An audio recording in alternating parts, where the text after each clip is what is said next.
Hi hello friends, ನಾವೀಗ ಮಾಡೋಣ ಮೆಣಸಿನ್ಕಾಯಿ ಬಜ್ಜಿ. ಗರಿಗರಿಯಾದ ಮೆಣಸಿನ್ಕಾಯಿನ ಬಜ್ಜಿ ಮಾಡೋದಕ್ಕೆ ದಪ್ಪ ಮೆಣಸಿನ್ಕಾಯಿ ಬಂದರೆ ಬಜ್ಜಿ ಮೆಣಸಿನ್ಕಾಯಿನ ತೊಗೊಬಂದು ಅದನ್ನು 4 ಪೀಸಾಗಿ ನಾನು ಕಟ್ ಮಾಡ್ತಾಯಿದ್ದೀನಿ. ಸೊ ಏಕೆಂದರೆ ಅದು ಪಾರಮಾಗಿತ್ತು, ಹಾಗಾಗಿ ನಾನು ದಪ್ಪ ಇರೋದ್ರಿಂದ ಅದನ್ನು ನಾನು 4 ಪೀಸಾಗಿ ಕಟ್ ಮಾಡ್ತಾಯಿದ್ದೀನಿ. ಸೊ ಚಿಕ್ಕದಾಗಿ ಕಟ್ ಮಾಡಿಕೊಂಡ್ರೆ ಬೇಗನೂ ಆಗುತ್ತೆ ಮತ್ತು ಬೇಯುತ್ತೆ ಕೂಡ, ಹದವಾಗೂ ಇರುತ್ತೆ ಮಾಡೋದಕ್ಕೆ. ಕಟ್ ಮಾಡಿರೋ ಅಂಥ ಮೆಣಸಿನ್ಕಾಯಿ ಈ ಥರ ಇದೆ ನೋಡಿ, ಮೆಣಸಿನ್ಕಾಯಿ ಈ ಥರ ಇದೆ.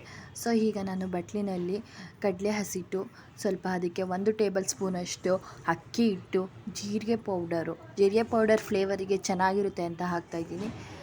ಅದು ನಿಮ್ಮ ಆಪ್ಷನ್ ಇರೋದು. ಸೊ ಅದಕ್ಕೆ 1 ಚಿಟಿಕೆ ಸೋಡಾ ಮತ್ತು 2 ಟೇಬಲ್ ಸ್ಪೂನಷ್ಟು ಖಾರದ ಪುಡಿ ಮತ್ತು ರುಚಿಗೆ ತಕ್ಕಷ್ಟು ಉಪ್ಪು ಹಾಕ್ಕೊಂಡು ಚೆನ್ನಾಗಿ ಈಗ ಮಿಕ್ಸ್ ಮಾಡ್ಕೊಳ್ಳೋಣ. ನಾವೀಗ ಮಿಕ್ಸ್ ಮಾಡಿಕೊಂಡ್ರೆ ಚೆನ್ನಾಗಿ ಅದು ಹಿಟ್ಟಿಗೆ ಹದವಾಗಿ ಮಿಕ್ಸ್ ಆದ ನಂತರ ಅದಕ್ಕೆ ಸ್ವಲ್ಪನೇ ನೀರು ಹಾಕ್ಕೊಂಡು ಚೆನ್ನಾಗಿ ಮಿಕ್ಸ್ ಮಾಡೋಣ. ಏಕೆಂದರೆ ಅದು ಗಂಟಾಗಬಾರ್ದು, ಅದಕ್ಕೋಸ್ಕರನೇ ಸ್ವಲ್ಪನೇ ಹಾಕಿ ಚೆನ್ನಾಗಿ ಮಿಕ್ಸ್ ಮಾಡ್ಕೊಳ್ಳೋಣ. ನಮ್ಗೆ ಒಂದು ಅದಕ್ಕೆ ತೆಳ್ಳಗಾಗ್ಬಿಡುತ್ತೆ, ಏಕೆಂದರೆ ಒಂದೇ ಸಲ ನೀರು ಹಾಕ್ಕೊಂಡ್ರೆ ಅದು ತೆಳ್ಳಗಾಗ್ಬೋದು. ಅದಕ್ಕೋಸ್ಕರ ನಾವು ಸ್ವಲ್ಪನೇ ಹದವಾಗಿ ನೋಡಿಕೊಂಡು ಕ್ಲೀನಾಗಿ ಗಂಟು ಇಲ್ಲದೆ ಇರೋ ಥರ ಚೆನ್ನಾಗಿ ಮಿಕ್ಸ್ ಮಾಡ್ಕೊಳ್ಳೋಣ. ಚೆನ್ನಾಗಿ ಮಿಕ್ಸ್ ಮಾಡ್ಕೋಬೇಕು, ರೈಟು ಲೆಫ್ಟು ಅಂದ್ಕೊಂಡು ಹಿಂಗೆ ಎತ್ತಿದ್ರೆ ಮೇಲ್ಗಡೆ ನಾರು ಥರ ಬರಬೇಕು, ಆ ಥರ ನಾವು ಚೆನ್ನಾಗಿ ಮಿಕ್ಸ್ ಮಾಡೋಣ.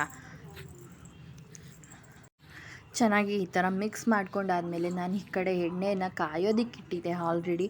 ಸೊ ಎಣ್ಣೆ ಕಾದಿರೋ ಅಂಥ ಎಣ್ಣೆಗೆ ಒಂದೊಂದೇ ಬಜ್ಜಿ ಮೆಣಸಿನ್ಕಾಯಿನ ಹಿಟ್ಟಿನೊಳಗಡೆ ಹೆಜ್ಜಿ ಈ ಥರ ಬಿಡೋಣ. ಸೊ ಈ ಥರ ಹೆಚ್ಕೊಂಡು 2 ಕಡೆನೂ ಈ ಥರ ಎಣ್ಣೆಯಲ್ಲಿ ಬಿಡೋಣ ಈ ಥರ.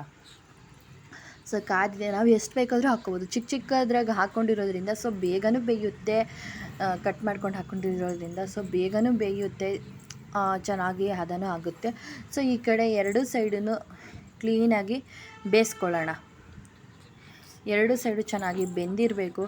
ಬೆಂದಂಥದ್ದನ್ನು ಕ್ಲೀನಾಗಿ ತಟ್ಟೆಗೆ ಸರ್ವ್ ಮಾಡ್ಕೊಳ್ಳೋಣ. ಪ್ಲೀಸ್ ಲೈಕ್ ಮಾಡಿ, ಶೇರ್ ಮಾಡಿ, ಫಾಲೋ ಮಾಡಿ, ಪ್ಲೀಸ್ ಸಪೋರ್ಟ್ ಮಾಡಿ ಹೀಗೇ ನಮ್ಮನ್ನು. Thank you friends.